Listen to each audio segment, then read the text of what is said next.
Na videoaula de hoje, falando sobre soldagem, vamos estudar sobre fundamentos da metalurgia. Você já estudou sobre isso? Fique atento, vamos estudar nesta videoaula sobre fundamentos da metalurgia.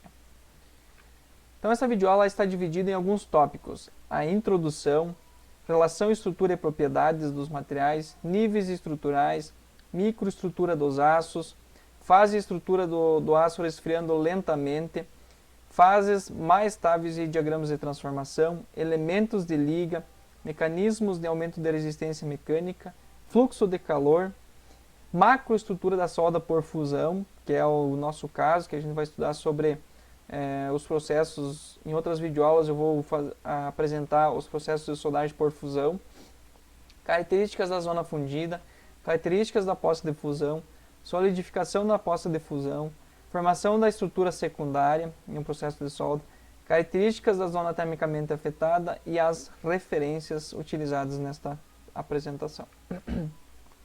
Introdução. Então a soldagem ela é realizada então, com aplicação localizada de calor ou de formação plástica. Isso vai depender do processo que está sendo utilizado. Essas alterações que acontecem então nas propriedades do material nem sempre são desejáveis ou aceitáveis, podendo ocorrer na região da junta alguns problemas que podem causar até mesmo acidentes. Essas alterações elas dependem das reações ocorridas durante o processo, durante a solidificação e resfriamento do cordão de solda e de sua microestrutura resultante. Então tudo isso vai influenciar no resultado final da junta ali que está sendo soldada. A relação estrutura e propriedades. Então a estrutura ela é determinada pelos processos sofridos pelo material então, durante a fabricação. Então aqui nós temos um gráfico que mostra uma curva, que é o limite de escoamento em megapascal. Então nós temos no eixo X, nós temos a velocidade de resfriamento em graus Celsius por segundos, e no eixo Y o limite de escoamento em megapascal. Quanto maior a velocidade de resfriamento, maior é o limite de escoamento do material. Quanto menor a velocidade de resfriamento, menor é o limite de escoamento. Isso vai depender também do teor de carbono do material que está sendo soldado. A maioria dos processos de soldagem causa, em suas partes que estão sendo unidas, variações de temperatura, deformações plásticas, que resultam então em alterações na estrutura dos materiais da junta sendo soldada. Então, o que acontece no processo? Normalmente é um aquecimento localizado, acontece uma mobilidade dos átomos, faz com que eles troquem energia e que o material então consiga unir, a estrutura consiga unir entre eles. Então a soldagem ela pode ser considerada um tratamento térmico violento, cujo efeito nas características metalúrgicas do material devem ser cuidadosamente consideradas. Procurar sempre manter próximos do material base, do material inicial, da matéria-prima que você está colocando ali para ser soldada. Então, evitar que tenha grandes transformações de fases para não ocorrer problemas ali na junta que está sendo soldada. Mas o que é isso? Então, muitas vezes, um exemplo, visualizamos que soldou uma peça e ela empenou, ela saiu fora do esquadro, ela aumentou de tamanho e não voltou ao tamanho original. Então isso são transformações que acontecem ali no processo de soldagem. Níveis estruturais. Então a metalurgia física ela interessa-se principalmente pelo arranjo dos átomos que compõem então as diversas fases, no caso a microestrutura, estrutura cristalina dos aços. Para quem já estudou tecnologia dos materiais, já deve ter visto sobre estruturas cristalinas. Quem não estudou e se tiver interesse, dá uma procurada, dá uma estudada sobre a estrutura cristalina dos aços. Então tem uma formação, uma estrutura cristalina formada por grãos, e os grãos são formados por átomos que compõem. Então, que vai caracterizar então a estrutura do material. Níveis estruturais e exemplos de técnicas usuais para você estudar isso. Então, um exemplo, nós temos um nível estrutural macroestrutura, as dimensões aproximadas elas são maiores que 100 micrômetro, e a técnica utilizada são macrografia, radiografia, e você consegue visualizar segregação, trincas, camadas cementadas, são as principais que você consegue visualizar nesse nível estrutural. E a última, a estrutura eletrônica, ela é menor que 0,1 nanômetro, é muito pequeno. Então a espectroscopia de emissão óptica é utilizada para fazer como técnica para fazer esse estudo, e você consegue visualizar os níveis atômicos, defeitos eletrônicos. Então, e aí tem as outras técnicas também que estão citadas aí na tabela, que fica fácil para vocês entenderem e o que consegue visualizar então com essas técnicas. Microestrutura dos aços. Então, os aços são ligas de ferro, contendo carbono em teor inferior a 2% em peso, mas em geral muito menor que este valor. E ainda diversos outros elementos residuais, no caso do seu processo de fabricação, ou adicionados intencionalmente visando a obtenção de certas propriedades. De acordo com a necessidade, com a aplicação do material, aonde for aplicado, requer algo diferente. Então você consegue adicionar outros elementos de liga, formar outras características. Então, de acordo com o teor de elementos de liga, os aços podem ser divididos em baixa liga, com teor de liga inferior a 5%, aços de média liga, entre 5% e 10% de elementos de liga, e aços de alta liga, com mais de 10% de liga. Fase e estrutura do aço resfriando lentamente. Então, nós temos o diagrama de equilíbrio ferro-carbono, que fornece, então, algumas informações fundamentais para entendermos então o que acontece e a variedade dos aços ligados.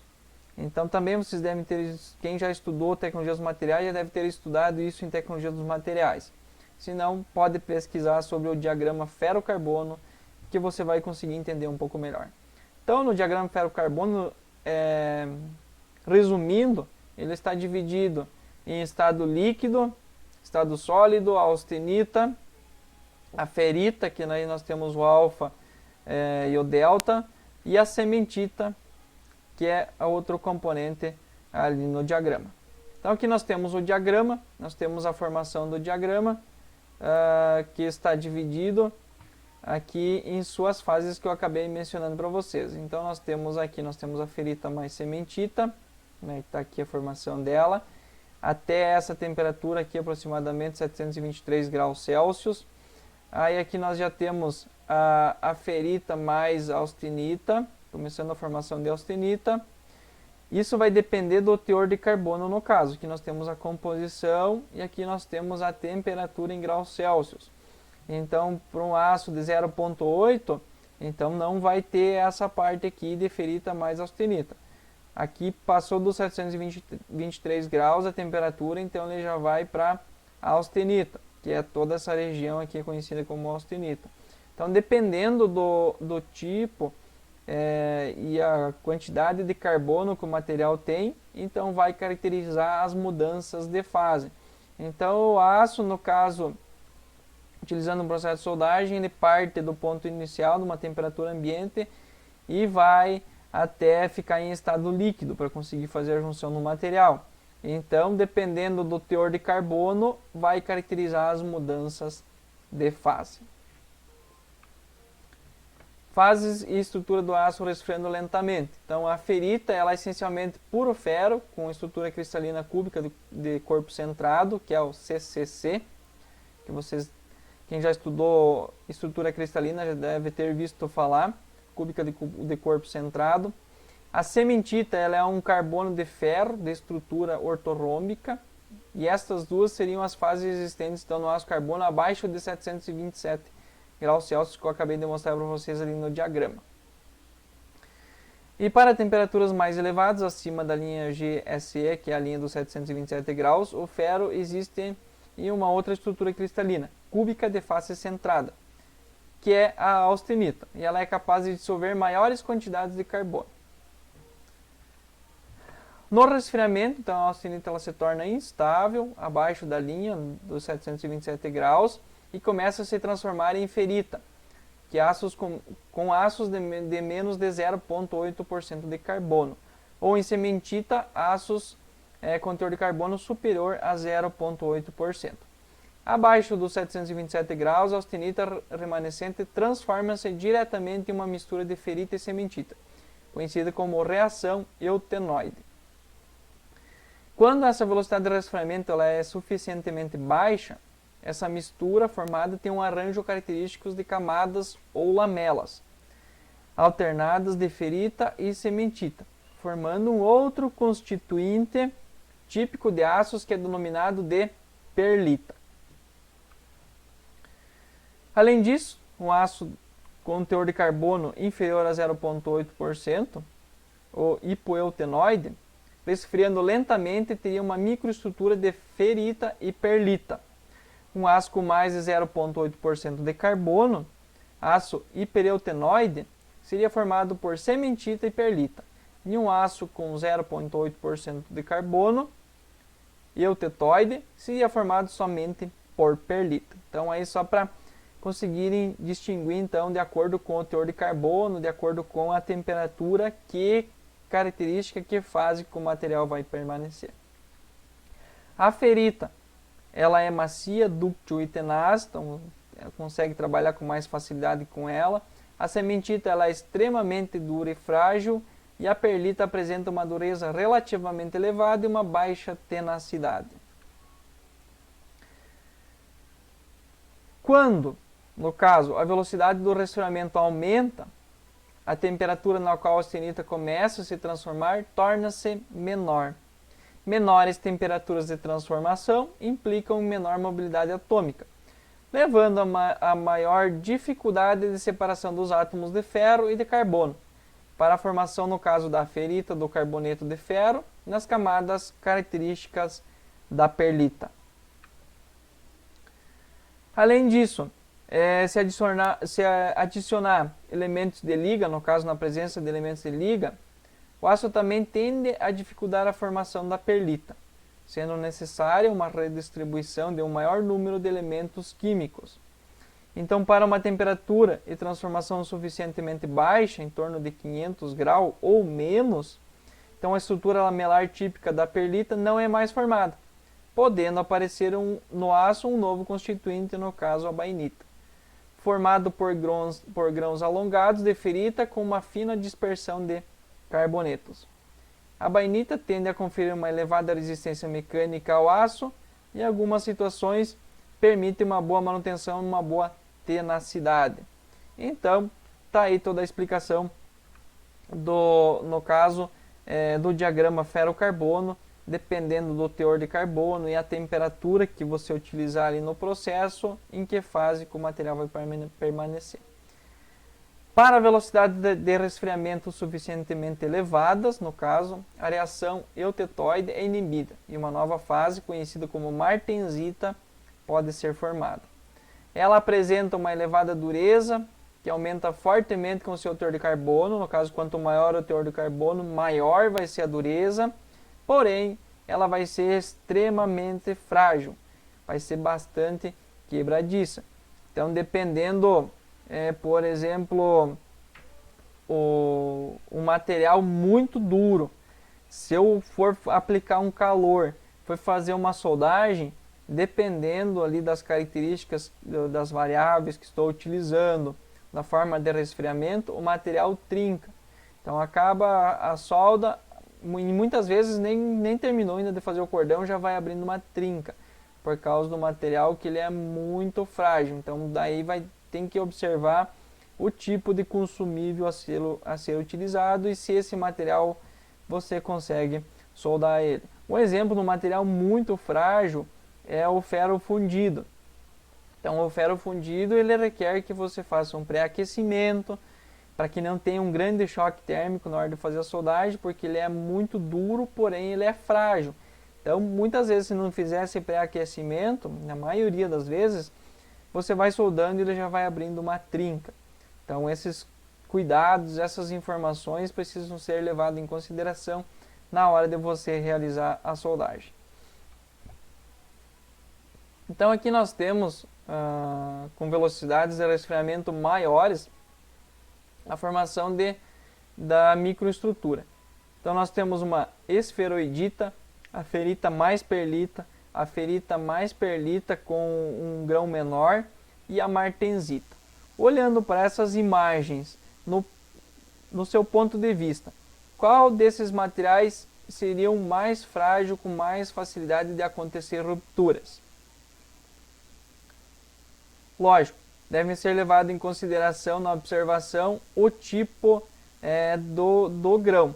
No caso, a martensita ela já não tem mais estrutura cristalina, ela já forma outra estrutura. Então, quando formar martensita no final do processo, ele já não vai ter mais estrutura cristalina. E no caso da ferrita mais perlita, tem a estrutura cristalina. E vocês observarem, o tipo do grão ele é mais compactado, ele tem uma maior regularidade. Já na martensita, então, são mais pontiagudas. E isso diminui o contato entre eles, entre o arranjo atômico, e facilita então as trincas, a ruptura do material.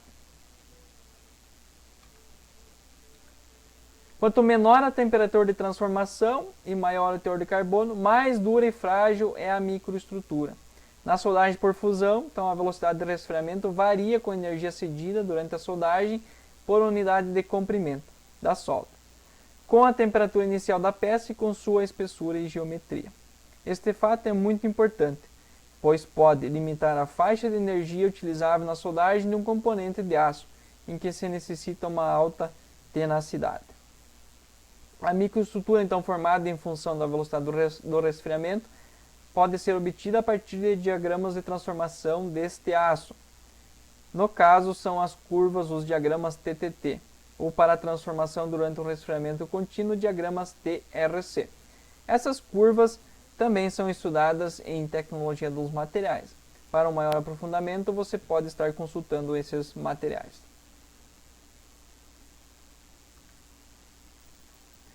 Elementos de liga. Então, o que são esses elementos de liga? Como eu expliquei anteriormente, são elementos que são adicionados propositalmente no material para conseguir determinadas características.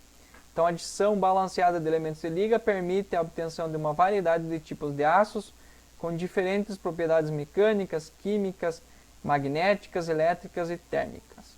Estruturalmente, podem ser considerados os elementos de liga e eles atuam em dois aspectos fundamentais: termodinâmicos e cinéticos. No primeiro aspecto, um elemento de liga pode alterar a estabilidade relativa das fases do aço ou mesmo tornar estáveis outra fase.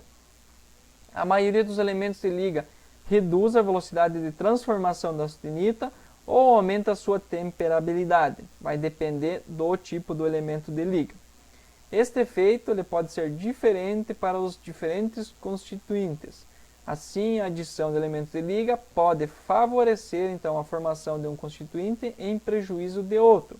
Então eu posso garantir que ela seja mais resistente, porém vai ser mais frágil. Um exemplo de adição de elemento de liga que traga maior resistência.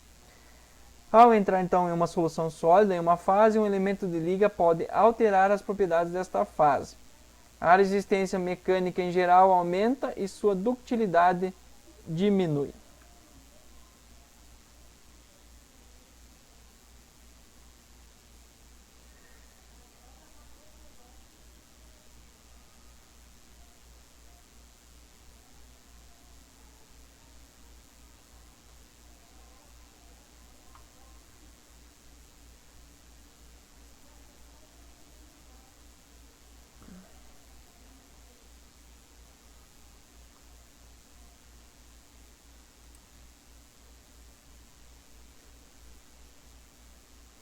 Darei continuidade neste assunto em outra videoaula.